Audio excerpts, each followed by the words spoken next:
So welcome everybody for another episode of the J2 Hub podcast. This week I'm super excited to be joined by someone who I've wanted to get onto the podcast for a while, especially as I found out this guy has been mentoring our mentor, or the mentor that we use. So it just made sense to get him on board and see what he's all about.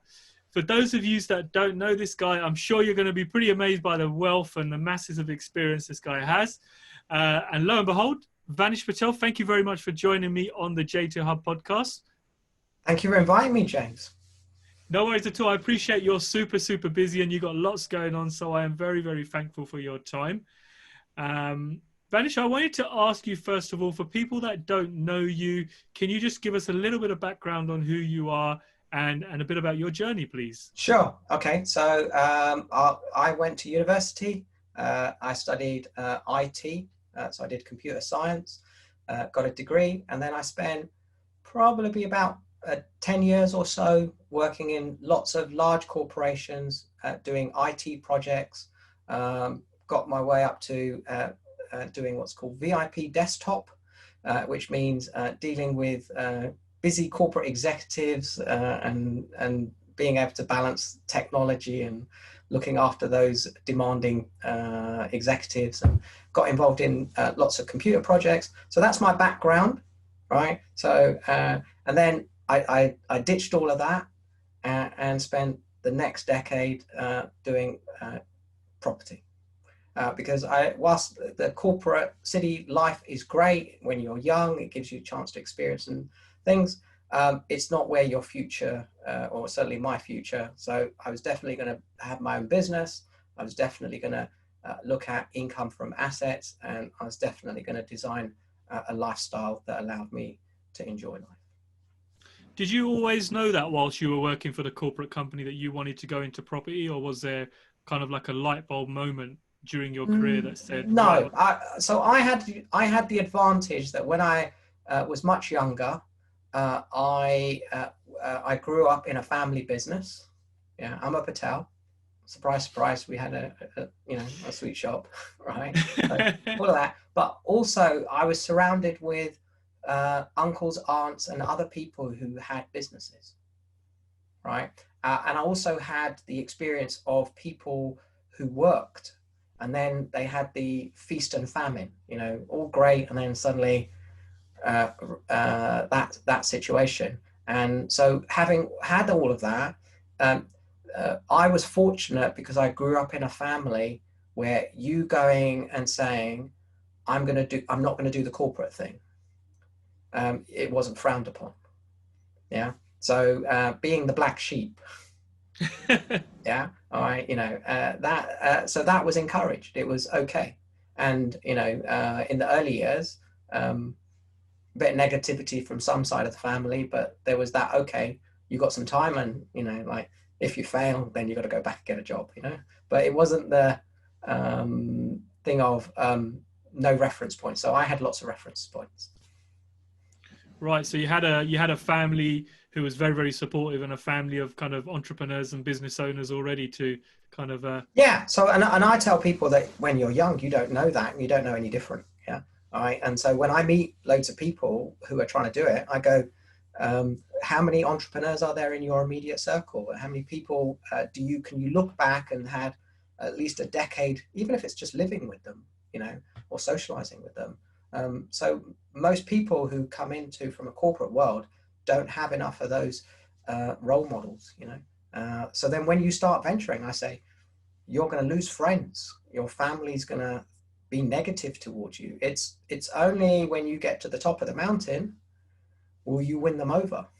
It's at the bottom of the mountain, there is going to be no support. There's just going to be negative energy. Part of the environment. Yeah. So I did that, made some reasonable success in property. And then just like with lots of things, people ask me, how, and I'd share information, and then, you go and get invited to come and speak somewhere.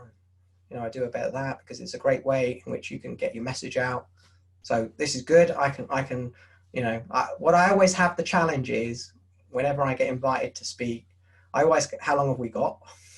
Yeah. And then, maybe it's half an hour, it's an hour. And then I just try to do a brain dump. I just say, I'm going to give 10 years worth of experience and just try to give people whatever information they have. And because you got to remember, like you and me, we are in the 10%. 90% of people earn most of their money through a job. All of us can get a job, but then we're going to start a business, and starting from zero, that's a hard mountain to climb. Yeah. So what I try to do is I always take some time out, come down the mountain, hang out with some people at the bottom, and just say, hey, look, here's the thing. Because at the bottom, you only see obstacles. At the top, when you've done it and you've figured it all out, you can look back and go, oh, that was easy, because you can see the path. But at the bottom, you just see obstacles. So that's why I encourage people, hang out with people who've traveled a little bit, and just see that. And there's nothing different. We all make mistakes. Yeah. So I did the corporate thing, but coming into this, you have certain things that you have to work on. Yeah. So you got some questions? Does that help answer give the background?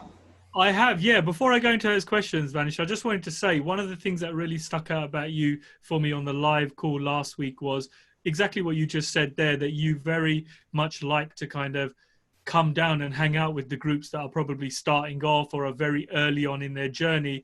And I think that speaks volumes, because, for people at the beginning of the journey, you need some information. You need maybe a bit of a support network or someone who's been down there. So very kind of thumbs up to you for doing that. And the other thing I really admired about you was on the last call was putting people under pressure. There on the live call, you were setting them challenges, got them doing things, really putting people out of their comfort zone, and getting them to live like real life scenarios on how you would speak to an agent or how you would present yourself as a person. And I thought that was fantastic, because it wasn't just you doing a lot of talking.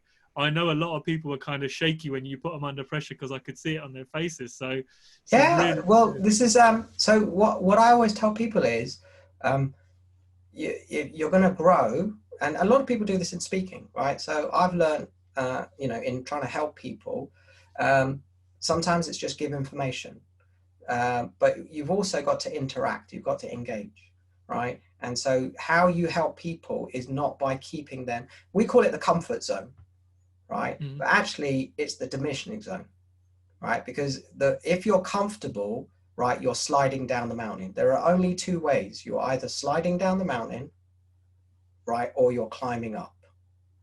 Yeah. And what happens is we encourage people just to slide down, because they're not used to taking action, right? So all I do in my interactions say, hey, we're going to put you in the environment, and we're going to let you sink and swim, right? But you're going to feel that. If you're not feeling, if your heart's not pumping, you're not growing, right? But we've got to also be careful that we don't put you in the stress zone.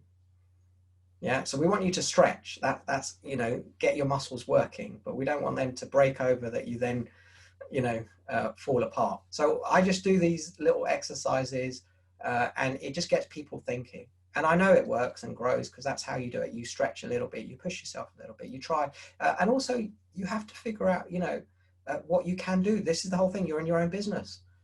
We all have rules, the country rules to follow, but you can do things. And in the corporate world, you don't know. You're told what to do, where to turn up, where to sit, what to say. So there's that highly structured. When you're in your entrepreneurial, you got to promote yourself. If you don't start believing in yourself, then things won't work through. Yeah. So I just think that's part of hanging out with people and share some lessons, and learning to think for yourself and learning how to analyze a deal. That's important. And so I'm just here to sort of encourage. If you want to be entrepreneurial, that's okay. It's okay to be in the 10%. Right? No, you're gonna have to hang out and meet some other people, and it's also okay that 90% of the people that you bump into will want to be in the 90%. That's also okay. It's okay to get a job. If that's your path, your path does not have to conflict with other people's. No, that's some really sound advice there, Vanish. Thank you. I'm going to move into the first question. Opportunities in property during and following COVID-19. Your opinions on that? See, a lot of people are going to be talking about COVID-19, okay, and whatever the government and society has decided to resolve that, right? The simple thing is COVID-19 is the trigger activity that is going to cause the next recession, right? So whilst during of this recording of this call, we are in a recession. We haven't had it officially announced, but if you do enough research, that's it. So what it comes to is the fact that the question really should be adjusted, right, to what are the changes in the strategy that you need to have in a recession? Yeah. So to take a step back and to give context, most people who've come into property recently, right, certainly for the last 10 years, yeah, pre-19, right, two things that have happened, generally speaking. A property that you purchase today, a year later on, is worth more, right? The rents have generally gone up, right? And a third thing, financing has got easier each year. Right. So these all factors have been effectively, you've got an asset that's going to increase in value. You've got tenant demand increasing and therefore in rents going up. Yeah. And financial conditions easing. Okay. And what you have to remind yourself is everybody's used to that environment. Yeah. And now we're going to enter probably a 2-year period where, number one, you're going to buy a property whose value is going to be worth less 12 months from now. And you're probably going to buy a property whose rent is going to go down in 12 months from now. Right? And in the moment you buy it, the financial institution, the great banks of this world are not going to be on your side. Every bank will lend you some money, right? But you do not know these terms and conditions going into recession. So one of the things I always say is get yourself educated, right? Most people have not had enough experience in the last recession to know what that's happening. So all we're doing is whilst we are talking about COVID, it is the fact that pre-lockdown, there was a certain set of market conditions. In the next 2 years, those market conditions are absolutely going to change. What has always been given as solid, right, is suddenly going to be unsolid. But that's where opportunity comes in. Mm-hmm. Yeah. So you have to now have a business structure and an idea which says you can go and buy an asset and be comfortable that it may be worth less a year from now. How do you cope with that? Most people have been buying for the last 10 years and it's always gone up. Buy, do something, refinance 1, 2, 3 years later. Do you see? Now you're going to end up where you may not be able to refinance a year later. Might have to wait 4 years before you can refinance. Mm-hmm. Right? The rental demands may be going down temporarily. So going into that, that's the thing that I need to make people aware of, right? So one of the things I always say to people is, look, the whole property world, there's about 3 or 4 cycles that tend to happen. So we've had the recovery, so the price is going up. What we're going to have is a very short down market. This is when all the crap hits, and you can generally see that from the stock market. Then we're going to have a period post that, which is just the recessionary fallout where prices kind of go nowhere as we get the recovery. Yeah. So what the question that I would say to people is, how are you adjusting your strategy? And the thing that you've got to look at is what was working on the up may not necessarily be the best strategy, or you have to adjust it to go forward. So I would say you've got to look at the fact that the valuations at the time you buy, and more importantly, the valuations 1 year, 18 months. you need to be mindful of that, because everyone's going to make this assumption that because I bought it at this price, it's still going to be worth that. So we can see that we had that because of the COVID, the impact on the stock market. Look at all the asset prices at the beginning of the year, and then look at what happened at the end of the quarter. The businesses were fundamentally the same, but because of just the impact, there's been a change. But also look at the stock market now. It's recovering. Yeah. And what you can do, and why I say it's important to look at the stock market, is it's a reflection of what's going to happen in the economy. And what's going to happen in the economy will get reflected in property. But the thing with property, because it's less liquid, it will just take longer for that. So at this moment in time, you have a fantastic run up. You've got time with the lockdown to be prepared, and the fallout will happen in the next 18 months to 2 years. Right? So this is the time to get educated and get prepared. Look at all the strategies that have been working pre the recession, and say, okay, which one of those am I going to ditch? Some ideas are going to just go out the window because they're not going to be right for the recessionary period. Yeah. Or you may have to adjust. Yeah. Which means you just got to tread a little bit more cautiously, because most investors are not experienced in buying assets that are going to be worth less in 6 months, 12 months. So then you've got to figure out, well, how am I going to get through that period? Right? Yeah. What I always remind people is this: millionaires are made in recessions. Right? The rest of the world figures out who those are at the top of the market. Right? So for me, the wonderful thing about a recession is that's the time to be out there making friends, because the people crazy enough to be doing property when all the indicators say don't, right? It draws a certain type of character. Do you see? Right? And so that, again, that 10% is definitely identified in that period, right? So it's a good time to meet those people. Yeah. So that would be some comments I would make, is don't focus on the biological situation. Focus on the fact that has generated a economic situation which you should be figuring out, how do I profit from this economic situation. That's some great advice there, Vanish. Something you said that just there towards the end about meeting people out there still buying and still doing things in property. So I bought a property 3 weeks into COVID-19 at auction, and it was really strange because I was a little bit kind of like, oh, should I do it? Should I not? I did my figures on it, did my sums on it. And it was really, really something that stuck out on the last call that I was on with Jay, was something that you said. And you said, you want to be looking at those kind of properties above a shop that might be 2 to 3 bedrooms that will rent quite easy, that are quite cheap.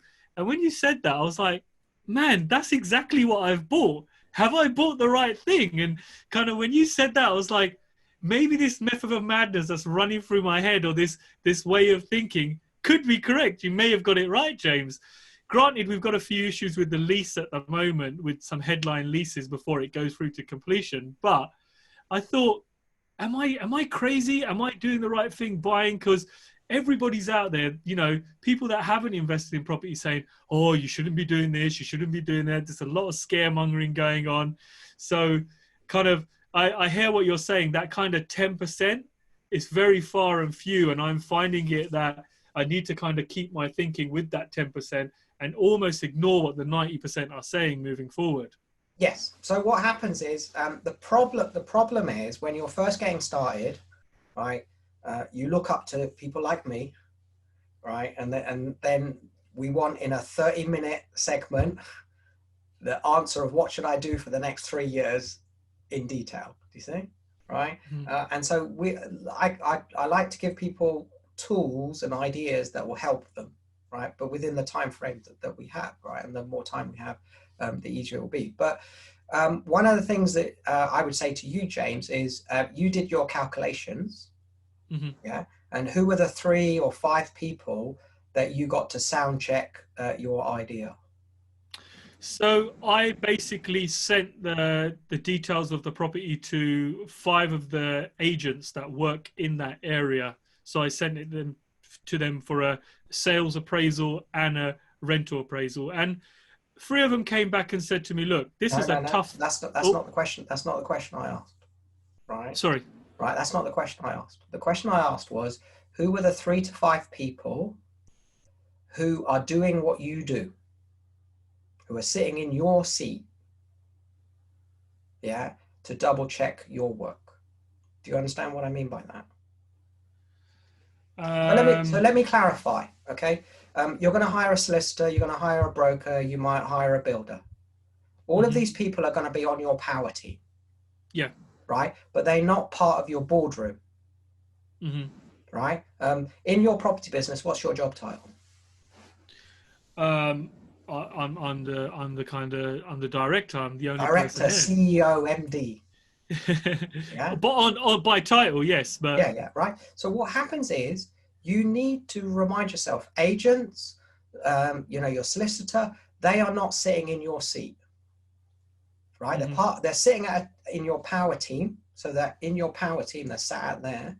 But ultimately, the most important thing you can do is figure out either you've got to get CEOs, right, to be part of your boardroom, right? And ideally, the best thing is get what I call a chairman. Okay. Right. So everyone all goes about the CEO, but the most important thing is, right, who is the person that the CEO goes and talks to, and that they can have that conversation to prove what they're doing, accountability. Right. The thing in the corporate world is we all have a boss. Boss tells you what to do, where to go. Right. Wonderful thing about property is there is no boss. Yeah. Do you know why so many people fail, James, in property? No, I don't. Because they've got no boss. Do you see? Right. So one of the things that you've got to look at is you've got to surround yourself with a handful of people, right, who can do your job. Okay. Ideally, who can do it better. Yeah. Right. And have a good enough relationship that when you're doing something stupid, they say, James, that's a stupid thing that you're doing. Right. And they can separate stupid action from stupid person. Do you see? Right. So I know, like within 15 minutes, I could ask you, great, show me your deal. Right. What do you do? What's your thinking? Right. And asking you the questions. Right. And then they can say, well, knowing you, knowing the deal, and knowing your business strategy, that makes sense. Execute on that. Right. What happens is if you go to an agent, agent's always going to say yes. Right. But the agent is an employee.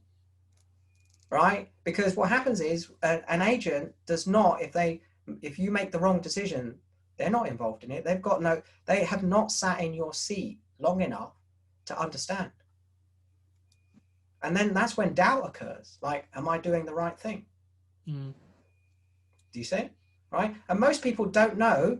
They spend a lot of time analyzing a deal, but they don't know how to present it to their boardroom. So that way, like you may have a running partner. You may have somebody that's another person that kind of competing is at your level, and they give you the sanity check. Because in this world, I call it the property jungle, right? Because you're going to get cuts and bruises, right? And you will have to always have some measure of, am I heading in the right direction? Do you see? Am I going in a path that's going to get me where I want to get to? Right? And most people are lost for the woods for the trees. Number one, pay too much attention to the 90%. Do you see? Now, the 90% you may think are just, they're the people working, right? But your solicitor is not an entrepreneur. They're a non-risk taker. Yeah. Right? By definition, they're done that way. Agents are employees. Yeah? Because what happens in every deal, like the deal you did you have to put your hand in your pocket? Yeah. Right. How, by how much? A couple of hundred? No, it was a cheap deal, 25 grand. Right. There you go. But you put your hand in your pocket. Yeah. Do you see? Right. And so what happens is you had that, but the bit that you didn't focus on is getting your strategy and your plan audited. Yeah. So whenever I do a deal, right, I have between 3 and 5 people that I can pick up the phone and go, mate, I need an hour of your time. This is a deal I'm thinking of doing, or this is what I'm thinking of doing, right? I'm an adult, I can make my own decision, but I just want your input, your views, right? Tell it to me straight. Is this is what is the thing I'm looking at? Is it stupid, right? Or is it good? Or what things do you think I've missed? And that's enough. That's the sanity check, right? So we know in big corporate worlds, right, you have an accountant, then you have a third party audit to make sure things are done. In the banks, we always have 2 people count the money so that mistakes are not made, right? When you're running your own business, you make the ultimate decision, but it's the things that you miss or the things that you're not doing. Or for example, am I being driven by my ego to do a deal? Yeah. Right? So, and that's really hard. So you have to have some mechanism in place that kind of brings you back in check. Or am I heading off in a direction that really is going to make me feel good, but it may not make me feel good in the future? So these are important things that you want to figure out. And that's the reason why you go meet people. Right? So that you can surround that and cultivate those kind of relationships. They're the most profitable relationships you'll ever have. Right? And, they can be professional. You can hire people and you can maybe have it from a friendly, but whatever way, don't go in the jungle by yourself. Right? The odds of you dying, right? We know this from, they do this in the army, right? A team goes into a jungle. Right? If you go diving, don't go diving alone. You see? Right? And same in property. Don't buy a property by yourself. Yes, you have a lawyer. Yes, you have a solicitor. Yes, you have a broker. Right? But they have not had enough experience sitting in your seat. So it's hard for them to comment. You see, they can comment from the legal perspective. They can comment from, the lettings perspective. But the bit is, it's about the CEO. No, that makes a hell of a lot of sense there, Vanish, some of the things you said. How does one who's relatively new in the property game find a chairman or find these people to be on part of your board? You've got to get out there, basically, and talk to people. When you have nothing and somebody has greater knowledge, experience, you've got to figure out how to make a friend out of them first. So start with that. Get known, right? Get friendly, and just offer loads of people the opportunity to have coffee with you. So a leverage I would do if you're a beginner, and so if we look at you and me, right? I'm older, wiser. You're younger and hungry, right? And what you do is you take that and you magnify it and leverage it. Yeah. So you go meet somebody and you just, you look very experienced, or you sound like you've had a great success. Can a young, inexperienced person convince you to give a bit of your time, and maybe I can buy you a coffee or 2? Right? So what you do is you appeal to their charitable side. Yeah? Okay? So you make it easy for them to get involved in your life. Hey, can I update you on what I'm doing? You see? Okay. So don't make it a heavy ask. Like I did this early on, right? I would go and badger people, and I got one guy once. I drove him to an event. I said, I'll pick you up, and I'll just be your, drive. This was before even Uber was ever invented, right? I said, I'll just be your chauffeur, I'll take you there, or, that. And we had a bit of negotiating, and, I drove him, and he spoke and chat, and, I said to you, if you want to do your work, you don't need to speak with me. But invariably, you're there, get him a coffee, guess what happens? So, I got an hour or 2 out of them. It's your job to be creative, right? Entrepreneur, it's all about find an individual, right? say a few things, and then make an offer. And just keep figuring out as many offers. And again, it's a numbers game. Wow. Sometimes you meet one person that's a little bit like middle tier, connect with them, add a bit of value there, and then say, hey, can you open the door for me? Right? Who do you know in your network that it would be okay? Could you facilitate that? We think joint venturing and leveraging is all about raising capital. Right? It's meet people, figure out the assets and things that they have, and then figure out how can you leverage that. You only have to meet a handful of people, and then they can facilitate, open doors. Again, most people coming into property, when they go to an event, they are clueless as to how to make that room work for them. Mm. But we all got to start somewhere. So I'm happy to share a few things that can help people accelerate and get to the finish line quicker. No, that's really great advice there, Vanish. I've actually been scribbling down a load of notes here for myself personally as well that I'm going to kind of put into my resources bank and definitely refer back to that. So no, thank you very much for sharing that, especially the one about the chairman. I think that's very important. Like you said, it can be quite a lonely place when you're the only person making a decision, and when you've got 90% of the people breathing so much rubbish in your ears, some of it somehow manages to get into your head. And like you say, I think it's very important that you run the deal past. Like even when you said you could reach out to someone and just say, hey, do you mind me updating you on what I'm doing? Just the way you word it and phrase it is some fantastic advice there. So I will definitely be taking that on board myself. Sure, more than happy. The thing that happens is, and this is the bit that's difficult when you're new, is you have to learn the boundary. Mm-hmm. Right? So I'll share something for your audience. Whenever you go to a live event, okay? Now I've done a fair amount of public speaking, right? And one of the things I do is I hang out with other people who speak, right? And I ask them this question, right? And I say, hey, when you go speak, right?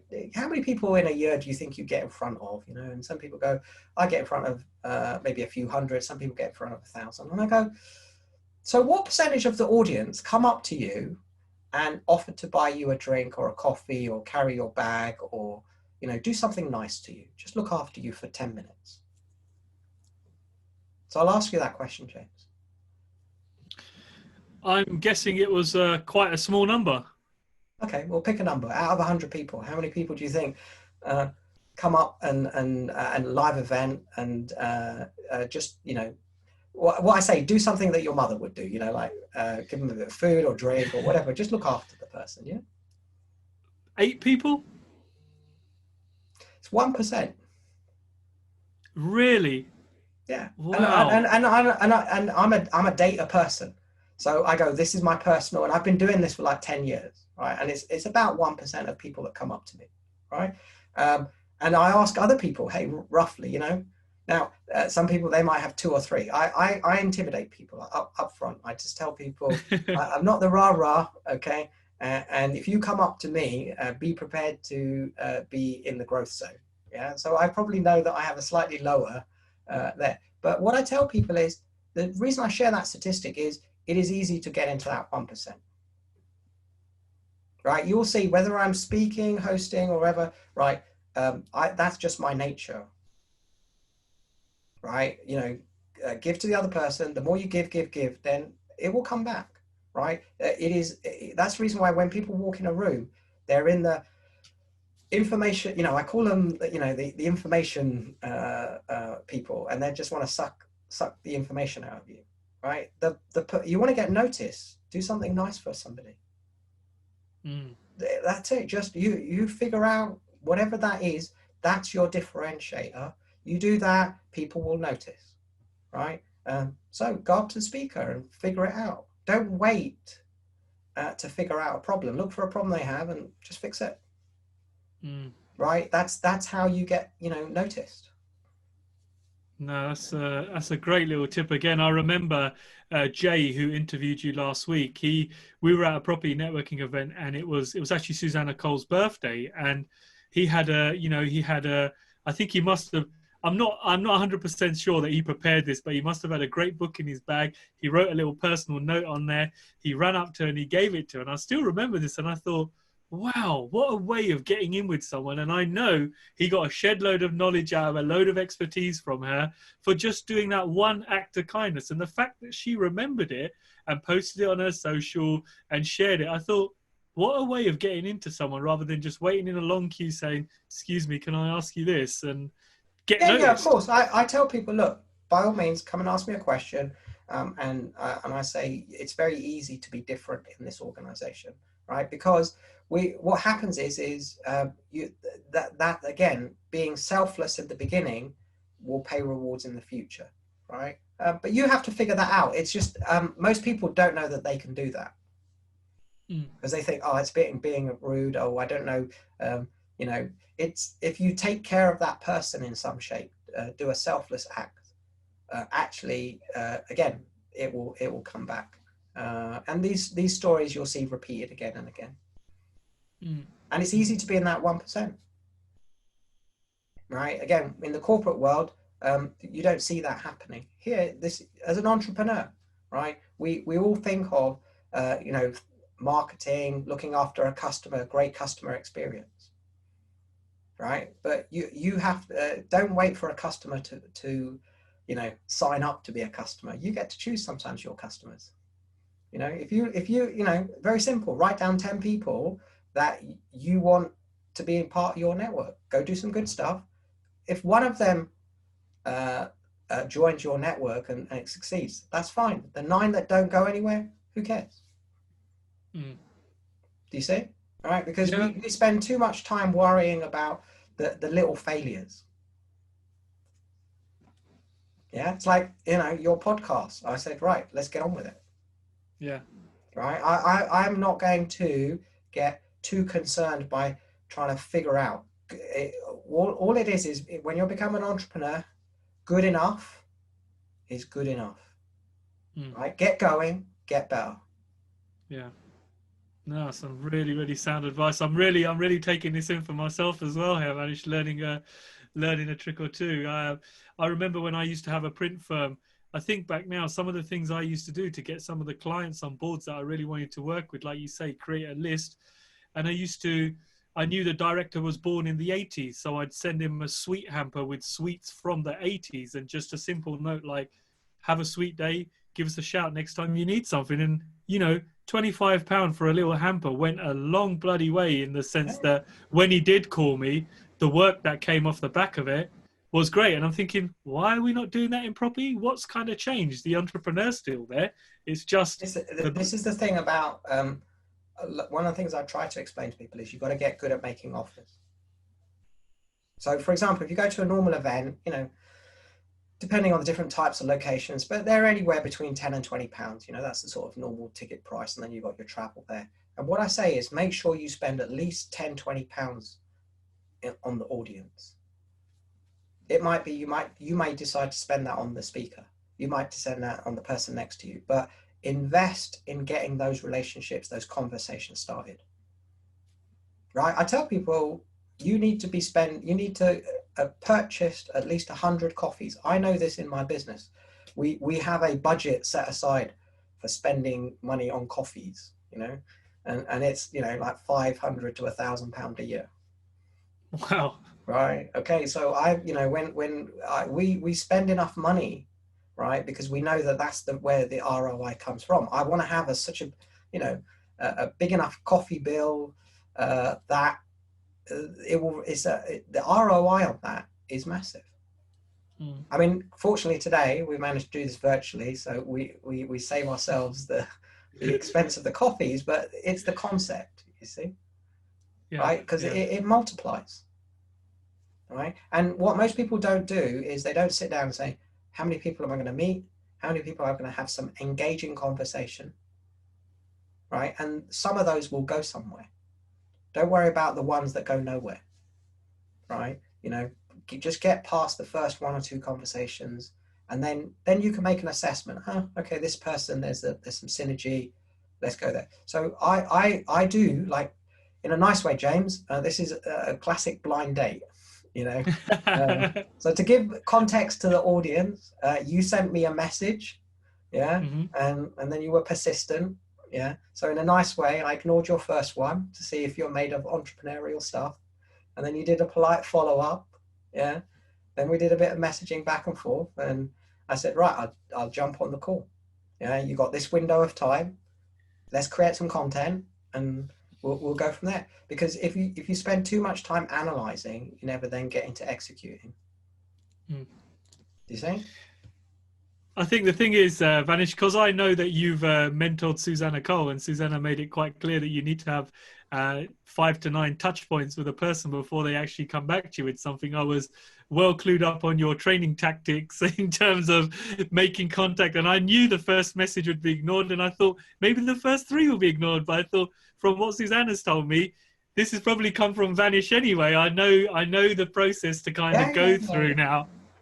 But there's also an important. Do you understand why we talk about like 10 touch points? Not entirely, if I'm honest with you. Because what happens is this is the bit that I try to explain to people. When you meet somebody, right, you need to figure out what you're going to do in the next 10 weeks. And that's a touch point. And all of them count, because what happens is the bit that we do not know, we cannot tell, is how busy or what state of mind they are in that week. Mm-hmm. Right? So what tends to happen as the entrepreneur, we play this game in our head. I sent a message and the person did not reply. Right? And your instinct is, what was wrong in the message? What's wrong with me? Right? And we go through all of that. Yeah. Okay. And what I have to teach people is, it's like knocking on the door. Right? That's all you're doing on a touch point. Right? And so, and again, the way that you communicate. So this is my communication. I knock on the door and I say, hey, would you like to come out and play? All right. And then I wait. And as long as there's a clear action that they're interested in some way, that's it. Now, here's the important thing is the bit I'm fixated in is just clearly knocking on the door and saying, would you like to come out and play? Would you like to come and go for a walk? Would you like to, whatever? I'm not concerned with whether they say yes or no. Because what I know is the no is, no, I'm busy, right? Or no, I don't know you enough, right? Or no, I've got this other thing and I can't really give you the full attention. You learn this after time. Yeah. So like in your message, okay, and this is a feedback to yourself, is make the first request a simple request. Okay. So that way they can say yes, right? So your request could have been just, can you, if you're busy or whatever, a thank you would be enough. So I don't even have to take action. So a lot of times, people, you're going to invite people onto your podcast. Yeah.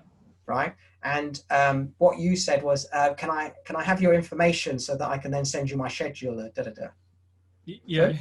Right. So here's another way you could have done it. And again, it's about knocking on the door, right?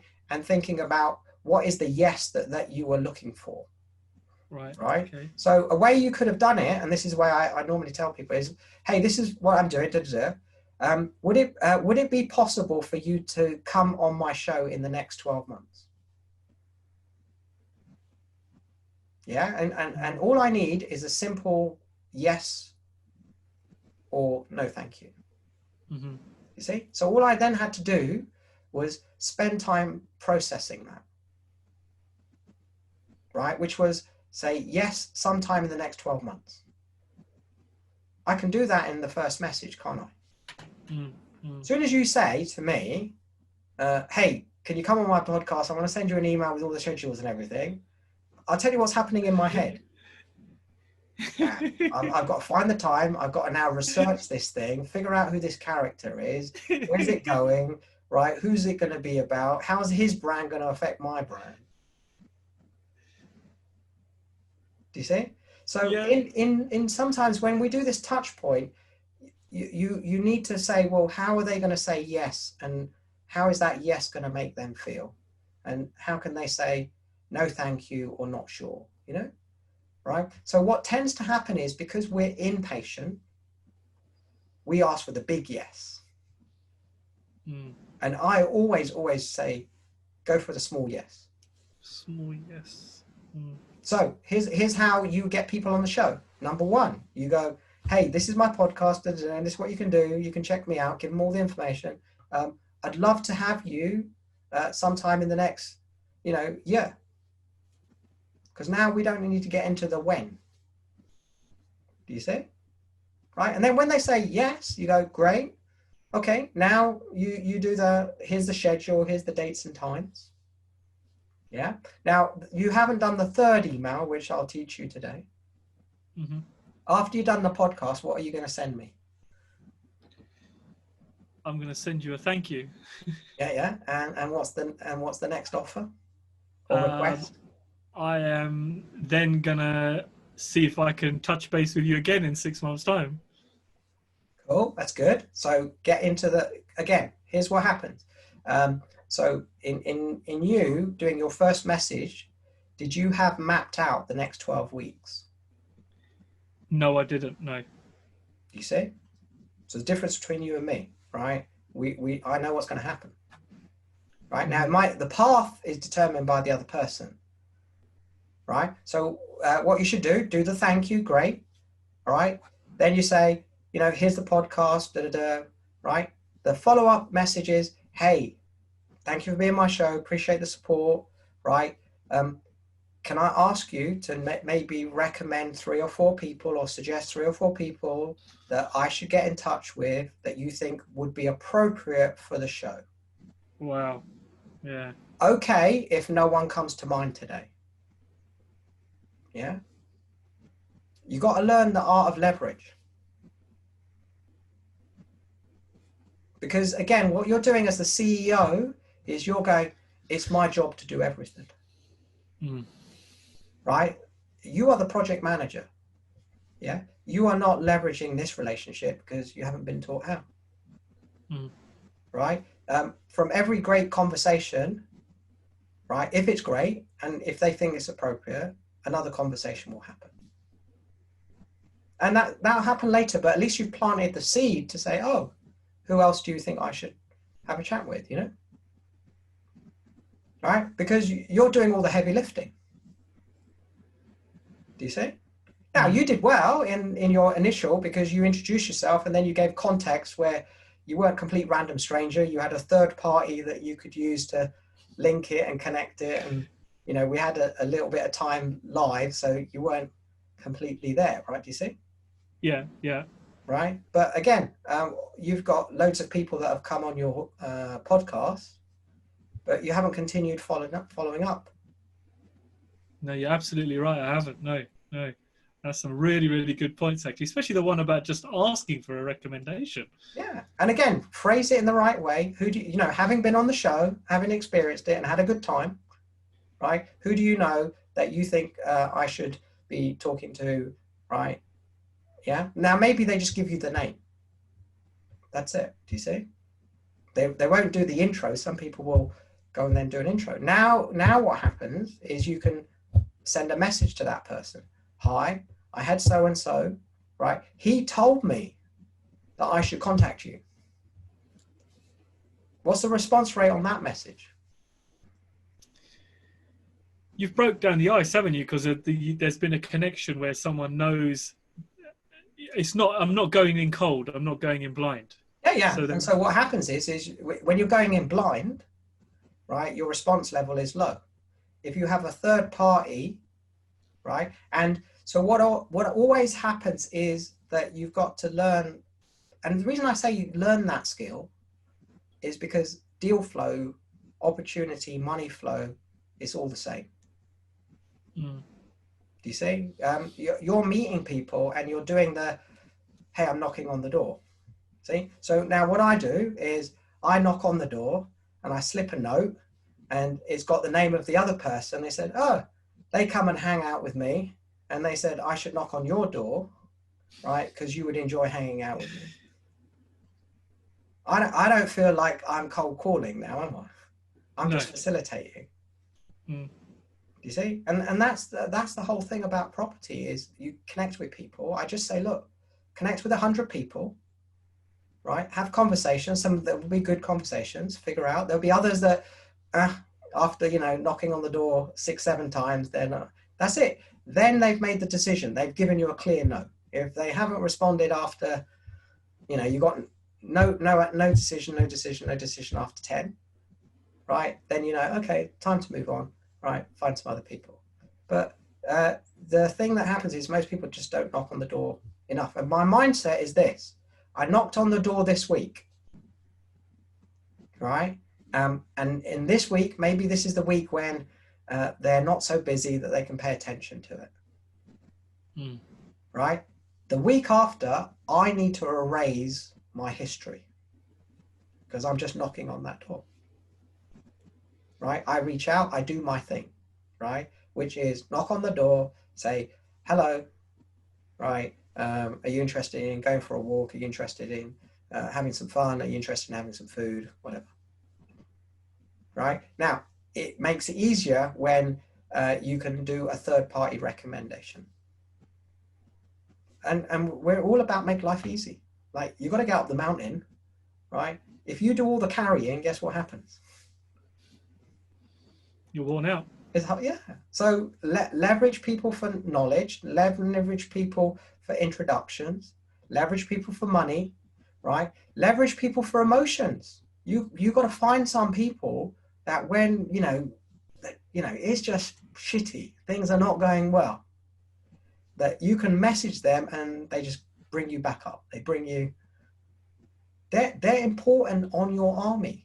Right? People think a power team is lawyer, right? They're the easy people to find, right? The people that are going to help you with the emotions, because that's what it is. It's dealing with, ups and downs, yes and no. One deal, the deal's on, it's off. Then this problem occurs, right? How are you going to get through that battlefield? You can sit there with a spreadsheet that says, this is a great deal, Okay, and I tell people that's not the challenge, right? The analysis bit, it's how are you going to get through that? Everybody's going to say this is crap and you're stupid, right? And then this problem occurs, that problem occurs. Because, for example, if you're doing a deal, we're doing a classic buy to sell. And I tell people this: 364 days, the only thing that's going to happen to your bank account is money's going to go out. On day 365, you get this ton of cash. And everyone thinks you're a genius. Mm. But the day before, you're just a mug. You're running around, solicitors getting rich, brokers getting rich, investors getting rich, builders getting rich. You're just dealt with all this debt. Yeah, it's only at the end. Do you see? And and people are just not aware of the emotional challenges of working through that. Mm. So, if you can, get a good mentor, get a good chairman, get somebody that sat in your seat, find some other people who are in, competition with you, but are friendly, right? So that way you've got yourself around that entrepreneurial environment. Yeah, because it's a mental thing, not a physical thing. Mm-hmm. Right? And it's how you deal with the emotional ups and downs. Right, that I think is important. So whichever way you do it as an entrepreneur, you've got to figure it out. So what I always look at in the plan is people have a very clear business plan. This is what I'm going to do. And I go, well, how are you going to keep sane for the next 12 months? How are you going to manage with all those stresses? Do you see? So balance that. It's not just you've got to focus on your financial bank account, but you must have enough emotional rocket fuel to get you through. And this is why, like with this lockdown, classic, you're isolated, but you can be connected. Do you see?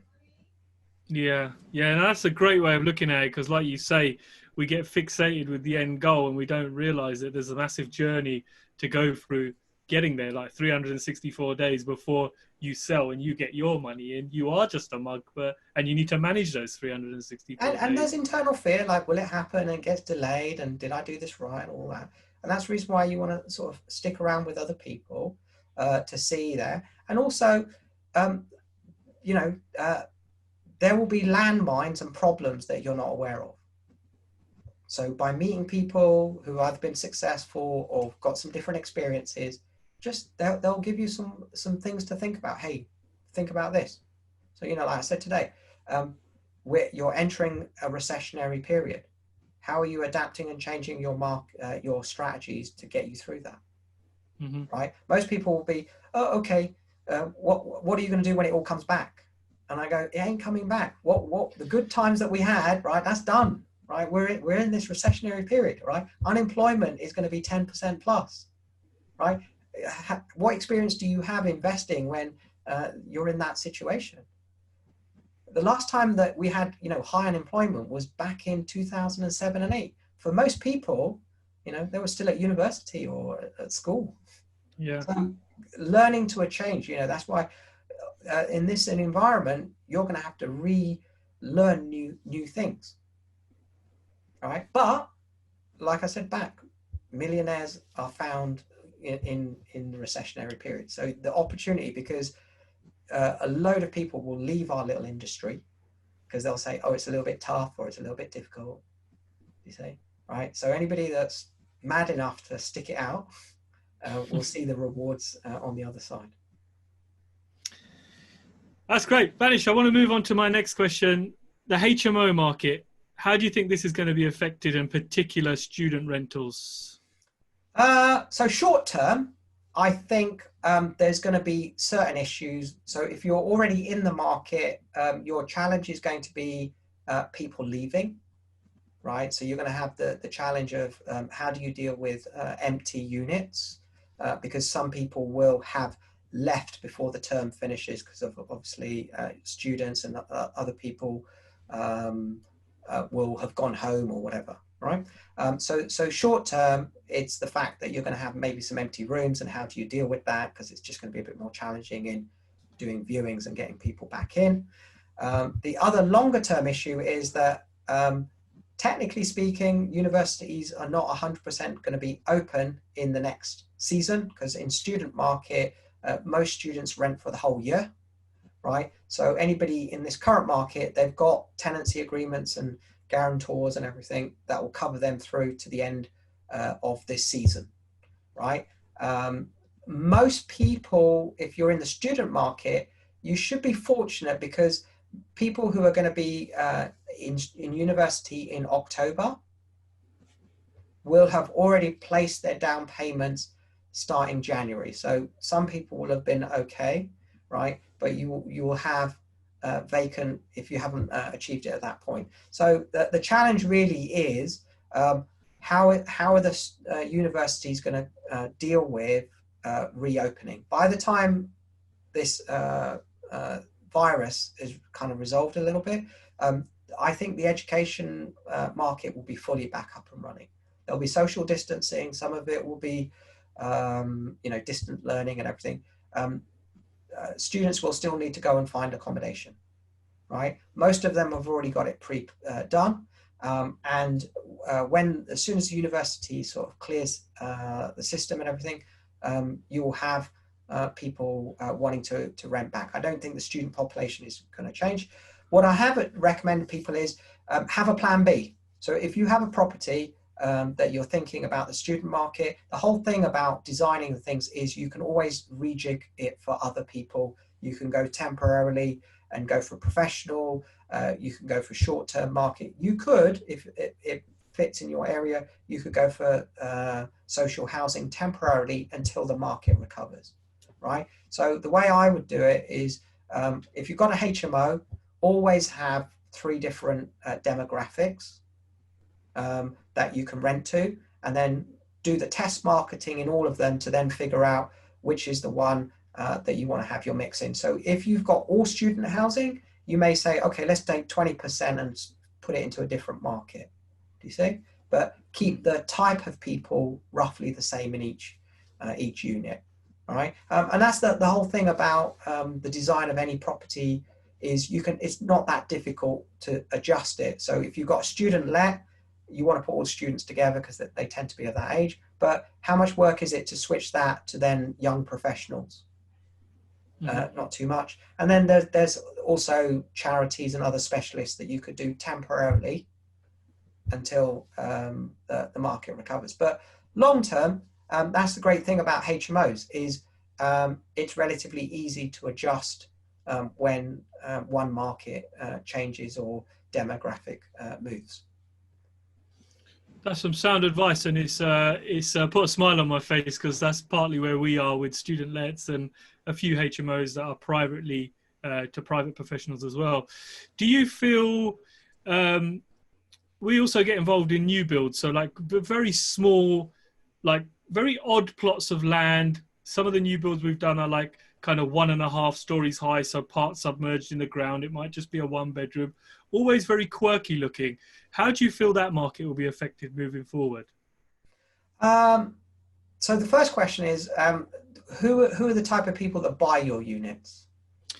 Well, they're affluent young professionals. So the last one we sold was to a solicitor and a agency kind of Was that manager. using Help to Buy? No, it No. wasn't. No, they'd And saved how up. much deposit? How much deposit did they put down? They bought it for 500, and I think they had around about. I think they were saying they had about a 15% deposit from what I remember. Okay, all right. So I think that market is not going to be that much affected, right? And the reason is because going into a recession, the people that have got that sort of money, 20% deposit, if that's your market, the banks will be okay with them, right? The challenge going into a recession is ultimately if you're doing buy to sell, because when you're doing new build, right, you're selling on to the person that's going to buy, right? And what you find is that most of that money is coming from the bank, not the individual. So what happens is the banking conditions for your buyer determine how successful you are as the developer. So what will happen is Help to Buy people will have a struggle because they've got the 5% government guarantees and all that, and that market will be shrinking a bit. The people that are going to be, I think, if you're targeting the people with 20% deposit, they'll be fine in that area. What happens is this: in the recession, all the nice, sexy 95% LTV, cover this, all that, those products disappear. And if that's your market in terms of what they need to buy, then you're not going to have as many people. What I always tell people is in a recession, the desire to buy property never goes away. Right. But the ability does, because the banking conditions totally change. And depending on how much fallout we get from the recession, right, the banks are going to be asking more questions for the buyers, credit, income statement, stability of job. So, for example, the person that's a solicitor that's got a stable corporate job, they're going to be A-graded rated. Then in the good times, the builder or, the person that's self-employed would normally have just squeezed through and got a mortgage, right? They're going to be at the back of the queue. Right? Because in a recession, the banks go for quality of lender, right? In an upward market, the banks go for everybody because they want to get the volume of business. So they take the B grades and the C grade type applicants because they want to build their loan book, right? In recession, they're not interested in increasing their default rates. So they go for quality of people. So they shrink their loan book, which means go for the people that can ride the recession. So what you need to be thinking always is who are the type of people that came, applied, what was their mortgage, criteria. Did you interview the mortgage broker for the person that was buying? No. Right. Really important for you to do that. Right. What you must remember is you're not selling the property, you're selling it to the bank. Right. Okay. right? The buyer is underwriting the bank loan for you. Mm. Do you see? And if you do not interview the whoever is the prospective buyer and find out what the broker thinks in terms of that candidate, in terms of what's the product, who's it with, how easy was it for them to get, Mm-hmm. that's where all your money's coming from. Yeah, that makes a lot of sense. Yeah. Right. So again, what you then need to know is this is the criteria of the type of person that will buy. Yes, there's the who's going to fall in love with the property, Mm-hmm. but you should also know who's the bank or banks that are going to lend that enough, and how much of the deposit. You need to have done all the calculations that the broker is going to do, so that you can know that that person is the person that, even though you're selling it to them. In this example here, 85% of the money that you received was from a financial institution. 15% was from the owner of the property. So the bulk of money comes from a bank. So the question you should be looking at is, all right, who wants to buy? But then how is the banking application system changing in that recessionary period? Mm-hmm. Yeah, who are they wanting to lend to, and who are they not? So what happens is, in a recessionary period, what we call the edge case, the people who would have in good times got the loan, right? But they just got enough points and they managed, right? Those people are going to disappear, but they're still going to come look at your property, but then you're going to have more fail at the mortgage stage because the banks are going to get more cautionary. Yeah. Okay. Yeah. So what I look at is just adjusting at the end of the day, if you're doing any form of buy to sell, and even if you're doing refinancing, understand the key lesson that I want to give from the previous recession is banks' attitudes to you change in accordance with the market. It's got nothing to do with you. When a bank has got a whole bunch of other bad loans, right, they're going to do a universal, we're reducing our loan book. Got nothing to do with you. Can have quality product, loads of people want to buy it, but that's just the decision that they'll make, and you need to adjust for that. So your next, in a recession, that person's going to have to put down 20%. Mm-hmm. In a good time, they may only have to put down 10. Do you see? So it just changes your window because the bank is changing the rules, not the buyer. The buyer still is happy with the price, but like with a lot of people, they don't look at the terms until they're ready to buy something. And then all the problems with the banks will pop up there in terms of, do they value the asset, right? Are they happy with the criteria of the individual? So that's why it becomes more challenging selling in a recession, because just banks ask for more. And they play silly games. Right? You might be valuing at 500 in good times, they'll value at 500, right? In a recessionary period, you're now going to get the bank going, we don't think it's worth 500. We think it's only worth 475 for security, right? Yeah, of course. And therefore, we need you basically to put more money in, right? So they're going to lend you a bit less. He's going to have to put in an extra 25K, right? That 25K is going to increase the security of the bank. The bank knows worth 500, but they're just going to do the internal down valuation. Do you see? So your buyer now has to find another 25K. So even though the LTV was 80%, it kind of goes down to 77% or 75%. But this is one of the dynamics the banks plays.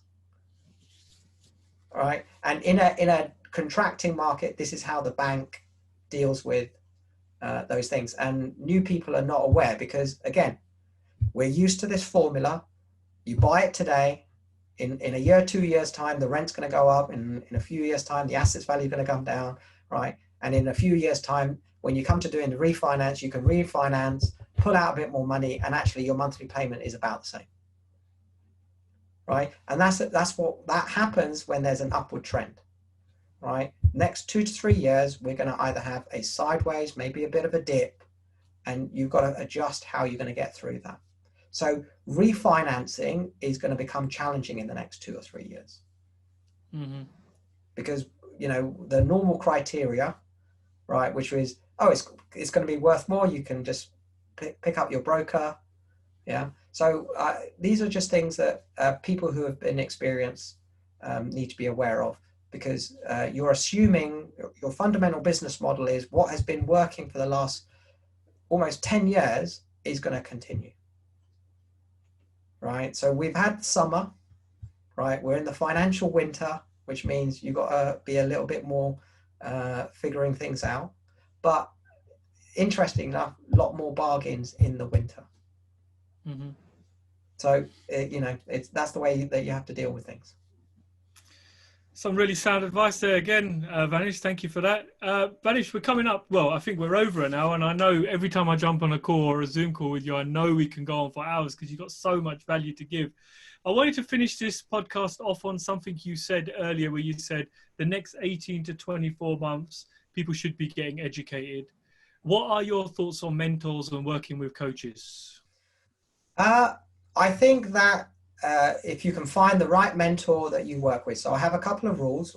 Rule one is the mentee picks the mentor, right? Because you've got to have, there has to be some synergy where you get on, right? So you have to find a mentor that you can connect with on a emotional level and a mental, practical level, right?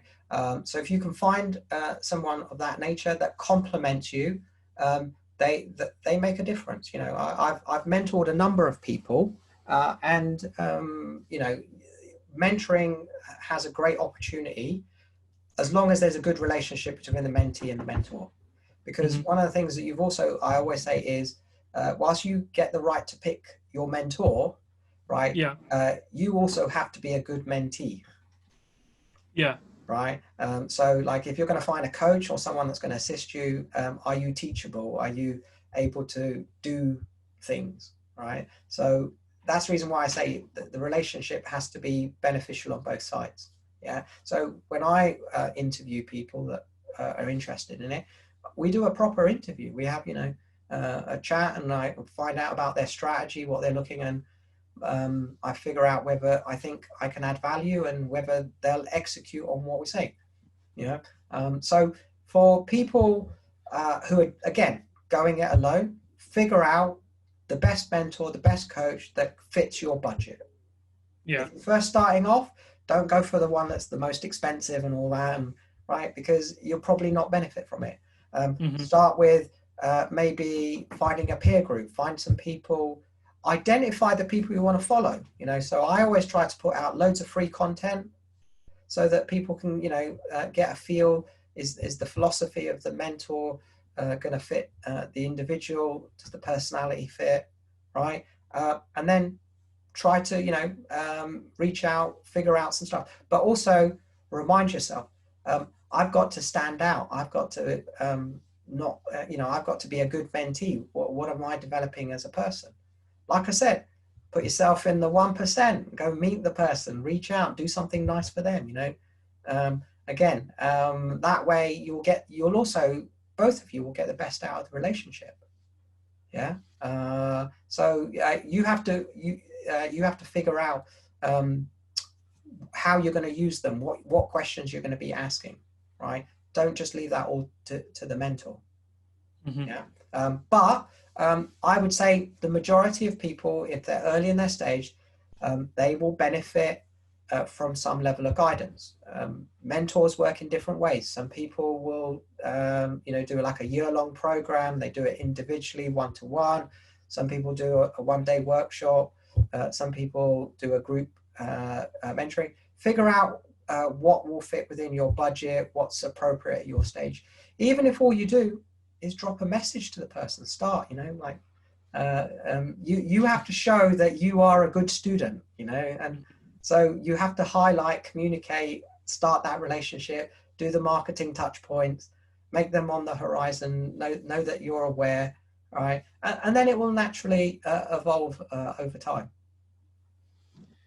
That's some really, really great advice there, Vanish. Thank you very much. I'm going to finish the podcast there. I'm so glad that you said that about finding a good mentor. I know I've got a very good mentor because she was mentored by you. So no doubt a lot of the stuff that she's delivering to us is definitely coming through. And I can see the more I speak to you, the more I engage in conversation with you, I can totally see where Susanna's thinking comes from. And a lot of it is from some of the stuff you've probably taught us. So Vanish, once again, thank you so much for giving me your time. I know you're super busy. You've given me far more time than you said you were going to give. So I really, really do appreciate that. And I know once I produce this into a podcast and people listen to it, I'm almost certain they're going to get just as much value as I did, because I'll show you my notepad here. I've just been filling it up with loads and loads of notes for myself. And that very rarely happens on a podcast. So it's like I've had like a one-to-one tuition session this afternoon, and I'm just blown away. Cool. So how many, actually, I've got a couple of questions before we finish. How many of these podcasts have you done so far? I am up to I've done about 22. 22. So you do like what, one a week pretty much? I try to, yes. Cool. So now, I don't normally do very many podcasts. I generally tend to do more public speaking because it's just chance for interaction, and most of those events go on for a couple of hours and we have a chance to do all that, right? So now, one thing that I'm going to give you advice to help you, right, is have you decided when you want to re-invite me back? I like to try and get people back within 3 to 6 months. Right. Do you see? So shall we make that decision? I know exactly where this is coming from, because Susanna said this to me before. She goes, you never finish off a call without booking the person in for another call. Yeah. So that's okay. So like when you were doing the ending, like you make the decision and just, you can do this publicly, which is fine, which is, audience would like to have back. Because the reason I know that is because, again, remember, when you send that first message, can you do this? And right, also got to think, now he's going to invite me back again. Yeah. And that's the reason. Now, normally, because we do live events and they're not happening every single week. Yeah. It's usually like a year or two that I get invited back. Yeah. So I'm going to make life easy for you. Right. If you feel that is appropriate and you want to do this again at some point, yeah, then drop me a message, right? And you figure out when we do it. But I think the 3 or 6 month or 12 month is a good time frame, and then we'll see what bits that you've done in terms of implementing and everything.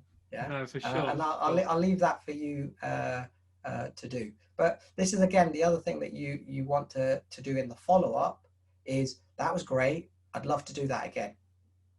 Okay. Right. The reason I'm saying that is because you need to communicate what you're wanting to do without asking for it. Okay. Do you see? So it allows me to kind of go, oh, he's going to probably, so then I don't feel surprised with that, right? And you can figure out that this is all part of leveraging the relationships, right? And thinking through, hey, just not first conversation, what's going to happen in the follow-up parts and everything that go through it. Again, it's your job as the entrepreneur to map out what's going to happen over the course of the next 10 touch points. Yeah. All right. So we've had another touch point. You want to keep going. Yeah. Figuring all that. So maybe in 6 months we'll do this again. I'll leave it with you as the entrepreneur to run with it. Yeah. Appreciate setting this all up. I look forward to seeing what the end finished item is, and then hopefully at some point in our future we will actually get to do this live. That's great. So I'll just rephrase that. Vanish, this has been great. I'd love to do this again, and I'm going to reach out after this and follow up. There you go. Do you see how easy and relaxing that was? It was, yes. Yeah. Okay, great. Well, look, James, I know you've got lots of things to do, so I appreciate inviting me on the podcast.